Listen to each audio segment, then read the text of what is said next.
Aujourd'hui, je te montre mes 5 paires de chaussures de course à pied favorites. Alors bien évidemment, j'ai poncé chacune de ces paires. D'ailleurs, pour certaines, c'est ma deuxième paire du même modèle. Ces chaussures ont toutes leurs spécificités, leur identité, à quoi elles vont servir précisément. Et l'idée, c'est vraiment de te présenter quelles chaussures tu dois choisir, dans quelles conditions et pourquoi faire. Je vais te dire leurs points positifs, mais aussi leurs points négatifs. Que ce soit pour ma chaussure de compétition, mes chaussures de trail, celles que j'utilise lors des séances tempo ou fractionnées, celles que je préfère pour les séances récupération active ou très facile, ainsi que la paire que je trouve la plus polyvalente. Et en bonus, je t'ai rajouté la paire que je trouve pour moi être le meilleur rapport qualité-prix si tu veux une paire à tout faire. Allez, c'est parti. Et la première paire, c'est ma paire de compétition, les Nike Vaporfly 3, une paire taillée pour courir vite. La Nike Vaporfly 3, c'est une chaussure très haut de gamme. Elle est conçue pour les compétitions ou les entraînements très rapides ou d'allure de compétition. C'est quand même une paire qui vaut 275 € et pour ça, chaque kilomètre compte parce qu'elles n'ont pas une durée de vie très longue. Mais voici précisément ses points positifs et négatifs. Premièrement, elles sont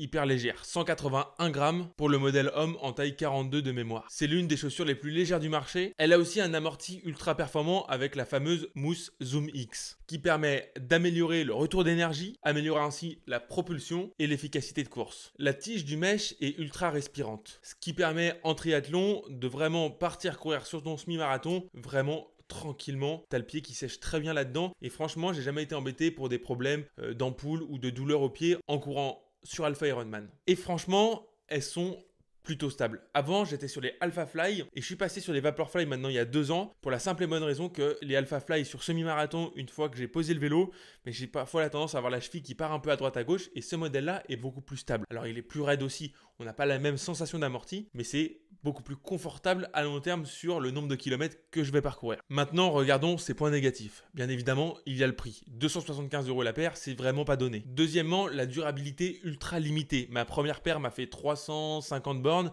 et elles sont ruinées. Et enfin, certains diront que le maintien peut être perfectible. Alors, ça dépend de chacun. Personnellement, je pense qu'il pourrait y avoir un petit axe d'amélioration là-dessus. En résumé, cette chaussure est parfaite pour les compétitions si tu cours assez vite. Parce qu'en réalité, même à mon niveau, je pense pas que la plaque carbone ait de réel impact très positif, hormis l'effet placebo que je vais avoir sur un semi-marathon, du moins sur Alpha Ironman. Donc si tu veux te faire plaisir, avoir une paire de chaussures qui est sympa au pied, qui donne une impression, une sensation vraiment agréable, fonce. Maintenant, passons à ma deuxième paire, mes chaussures de trail. Et en ce moment, j'utilise les Challenger ATR de chez Hoka. Les points positifs, c'est qu'elles sont hyper polyvalente. Tu peux courir en route ou en trail avec, ça passe très bien. Surtout par chez moi, je vis pas à la montagne, j'ai pas des dénivelés positifs exceptionnels. Et quoi qu'il arrive, entre chaque chemin, je suis obligé de passer par de la route. Et donc ça permet d'avoir vraiment un pied confortable sur la route ou sur des sentiers qui sont pas très techniques. Elles ont un confort et un amorti qui est vraiment intéressant pour une paire de trail. Et elles offrent un petit peu comme la Clifton, une sensation de douceur quand on court avec. Elles restent tout de même assez légères pour des chaussures de trail à 261 grammes. Et le mesh, donc tout simplement le tissu ici, est vraiment hyper efficace. C'est-à-dire que quand tu cours, que tu as le pied trempé, ça sèche assez vite et pour autant, tu n'as pas froid en plein hiver. Et surtout, ce qui m'a fait choisir ces chaussures, c'est un rapport qualité-prix extraordinaire. Tu peux aujourd'hui les trouver pour environ 50 € en vente privée et c'est une paire qui est très durable. Donc franchement, si jamais tu veux une paire de chaussures de trail très abordable et que tu fais pas non plus des trails de fou comme moi, par exemple, là je prépare un 35 km mais c'est mon premier trail. C'est-à-dire que sinon je fais que de la course en sentier. Et bah franchement, je pense que c'est vraiment un bon investissement pour mettre un premier pied à l'étrier et pas claquer 200 balles dans une paire très haut de gamme. Mais bien évidemment, elles ont aussi des points négatifs. Par exemple, sur les sentiers très techniques, elles peuvent manquer un petit peu d'adhérence. Parce que les crampons font seulement 4 mm. Donc sur des terrains peu techniques, ça peut être intéressant, mais dès qu'il y a pas mal de boue ou de la roche qui glisse, ça peut très vite être un peu casse-gueule. Deuxièmement,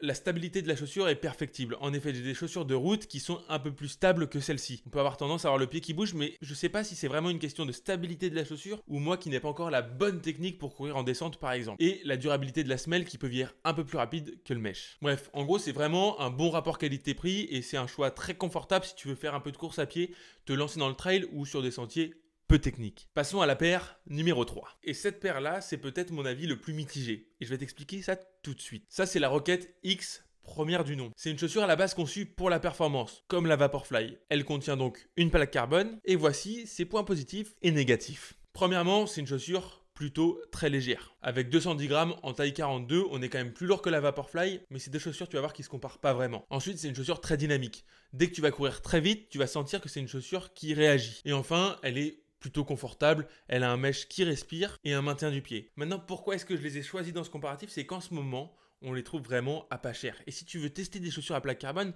bah franchement, moi je les ai payées 67 € je crois sur vente privée. Donc voilà, tu les trouves vraiment à pas cher et en ce moment elles se vendent un peu partout, vraiment pas cher. Maintenant, elles ont quand même pas mal de points négatifs et il faut les prendre en compte. Premièrement, l'amorti est ultra raide. Franchement, on dirait pas du tout qu'il y a une plaque carbone au début. Si tu cours lentement en footing ou quoi, t'as l'impression de courir avec 2 bouts de bois au pied. Et donc ce qui la rend beaucoup moins polyvalente. Si tu la prends pas pour courir rapidement, tu vas vite te sentir mal au niveau de tes pieds dans la chaussure parce que ton pied est littéralement bloqué, la plaque carbone est ultra raide et avec cette semelle très raide, en fait la chaussure ne bouge pas beaucoup, ce qui fait que si tu cours un footing avec ça, tu risques d'avoir des douleurs très rapidement. Et enfin, peut-être le plus gros problème dans tout ça, c'est la durabilité de cette chaussure. Ce modèle là, franchement, je l'ai pas beaucoup utilisé et comme tu peux le constater, il est déjà déchiré au niveau du mesh et la semelle est dans un état assez catastrophique. Pour finir, le dernier point négatif que je mettrais derrière ces chaussures, c'est l'adhérence. Et oui, comme tu peux le constater, il n'y a vraiment pas grand chose. Et pour avoir fait l'expérience sous la pluie, c'est très casse-gueule. Franchement, à tout moment, tu peux glisser et tomber. C'est assez chaud de courir avec ça sous la pluie. D'ailleurs, il y a une superbe vidéo de Yann Frodeno quand il venait de passer Athlète Oka et qui passe sur un tapis en transition course à pied et qui tombe tout simplement, je suppose, parce que vraiment, ça, c'est une patinette. Si vraiment tu cours sur une bande blanche, ça glisse de ouf. Enfin, vraiment, dès qu'il y a une double surface glissante, t'es dans le caca. En résumé, c'est un bon rapport qualité-prix. C'est-à-dire que si jamais tu veux essayer les plaques carbone, avoir des chaussures qui sont rapides, si jamais tu veux faire un 10 km, un 5 km, etc., ça peut être intéressant, voilà, comparé par exemple à des Vaporfly. Mais vraiment, en termes de sensation, de ressenti, c'est pas du tout la même chaussure.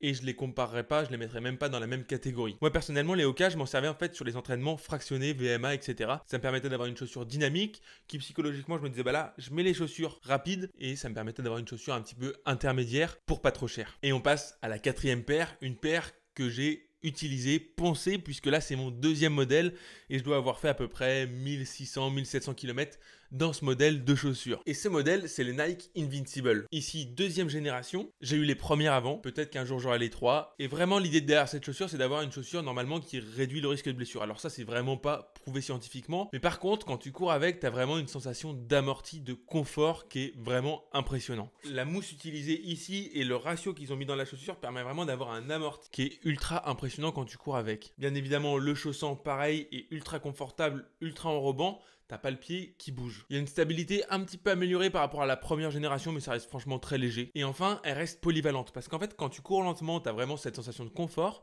mais à la fois, quand tu cours rapidement, même si par contre, ça manque de dynamisme, eh ben, ça bouffe pas des watts. Tu peux courir vite avec ces chaussures, ça passe très bien. Donc tu peux faire des footings lents, des sorties à allure aérobie active, ou des sorties très longues avec ces chaussures, ça va être nickel. Maintenant, les points négatifs, ça pourrait être par exemple son poids un petit peu plus élevé, mais pour des chaussures d'entraînement, est-ce que c'est réellement important? Je sais pas. Peut-être un meilleur verrouillage au niveau du talon qui peut avoir tendance à demander à sortir de la chaussure quand tu cours. Bien évidemment, un dynamisme réduit, on n'est pas sur un modèle à plaque carbone ou un modèle avec une mousse qui fait un gros retour d'énergie.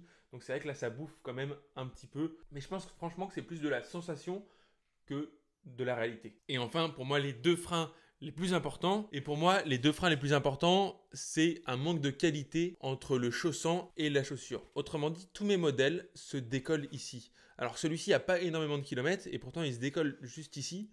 Bon, j'ai fait un petit peu de bout avec, hein, mais c'est autre chose.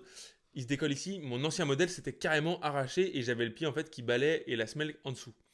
Donc ça, c'est voilà, deux modèles que j'ai achetés, deux fois le même problème. Est-ce que ça vient de ma foulée? Est-ce que ça vient de la chaussure? Je sais pas. Si jamais tu as des Invincible et que tu n'as pas eu le souci, bah dis-le moi en commentaire, ça m'intéresse. Mais en tout cas, franchement, moi, à chaque fois, ça se décroche ici. Et une fois que ça commence à se décrocher, c'est vraiment très rapide avant que la semelle s'arrache complètement. Et le deuxième point négatif, c'est le prix de ces chaussures. Alors, tu peux les trouver aussi à beaucoup moins cher. Tu vois, comme là, ça, c'est un modèle femme. Et souvent, les modèles femmes sont en promo. Et entre la Invincible homme et la Invincible femme, il n'y a aucune différence. C'est les mêmes chaussures. J'ai eu les deux. C'est les mêmes. Et franchement, celle-là, j'ai dû la payer 70 €. Alors que le modèle homme est à 180 €. Alors, tu le trouves en promo. Mais moi, dans ma pointure, qui est le 42, franchement, c'est un petit peu plus compliqué. Donc voilà, petite astuce. Les Invincible homme-femme, c'est les mêmes. Si tu veux faire des économies, ça peut être un moyen de gruger un peu. Donc franchement, c'est une très bonne chaussure pour les sorties longues, les entraînements en endurance fondamentale et autres. Et c'est une paire de chaussures que je peux te recommander si jamais tu aimes vraiment le confort, être bien dans tes chaussures quand tu cours. Et on passe à la cinquième paire. Ma paire un petit peu chouchou du moment, même si elle a quand même des points négatifs. Mais d'abord, commençons par les points positifs de la On Cloudmonster. C'est mon deuxième modèle, le premier a à peu près 1000 bornes.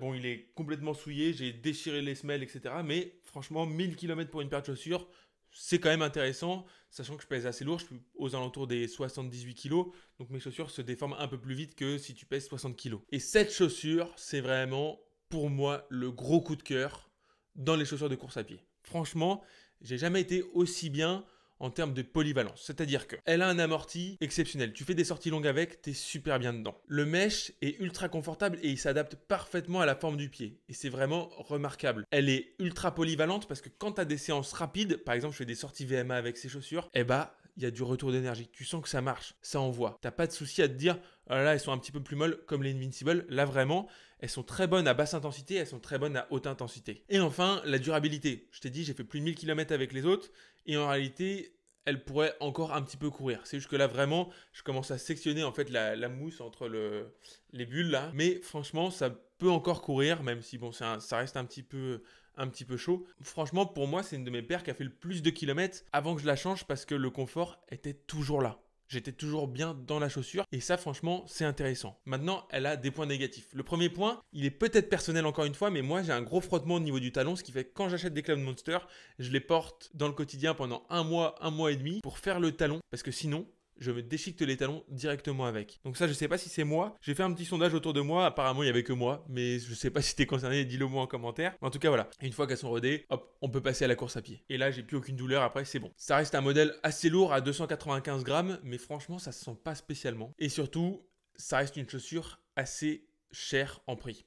Là, on est sur un modèle de mémoire à 190 €. Les nouvelles, il y a les Cloudmonster Ultra que j'ai pas encore testé, mais qui sont à plus de 230 €. Donc ça reste un modèle, voilà, qui est assez onéreux. Mais franchement, si je devais te recommander un modèle, celui-là. Polyvalence, avec ces chaussures-là, pour moi, on peut tout faire. Tu peux aller faire tes fractionnés, faire tes séances cool.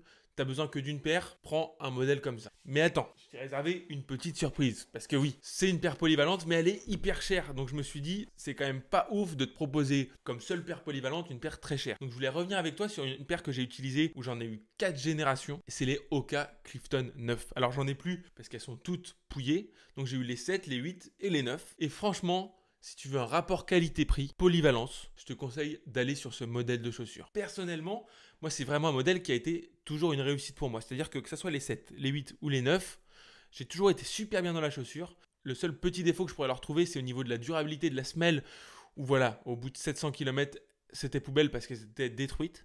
Mais par contre, c'est une chaussure polyvalente. Tu peux aller faire tes fractionnés avec, tu peux faire tes sorties longues, tu peux tout faire avec. Et surtout, c'est un modèle qu'on trouve toujours en promo, que ce soit sur le site Hoka, sur des ventes privées ou sur n'importe quel site, aux alentours des 70-80 €.